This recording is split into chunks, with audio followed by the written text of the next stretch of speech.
আজকে আপনাদের মাঝে নিয়ে আসলাম চিকেন জাল ভুনা। অনেক সহজ পদ্ধতিতে করা যায়। প্রথম চিকেন রেগুলার কাট দিয়ে দিলাম আদা রসুন, তারপরে দিলাম পেঁয়াজ মরিচ, তারপরে দিয়ে দিলাম দারচিনি, এলাচ, নাকফুল, জিরা, ধনিয়া আর হলুদ, আর আমরা দিয়ে দিলাম জৈতুন তেল। তারপরে এটাকে মিক্স করে নিব। মিক্স করে 1 ঘন্টার জন্য রেস্টে রেখে দেব। 1 ঘন্টা পরে আমরা উঠে দিলাম চুলাত।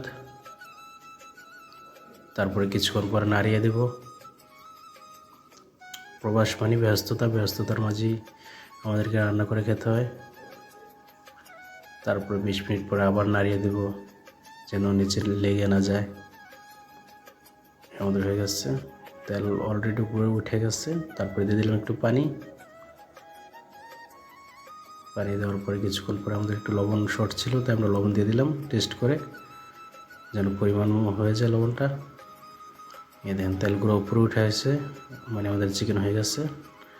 আমরা চিকেন এখন বেড়ে নেব। এই ছিল আমাদের আজকের চিকেনের রেসিপি। ভালো লাগলে লাইক কমেন্ট সাবস্ক্রাইব করবেন, আর ইউটিউবে দেখলে বেল আইকনটি বাজিয়ে দেবেন। ভালো থাকবেন, আল্লাহ হাফেজ।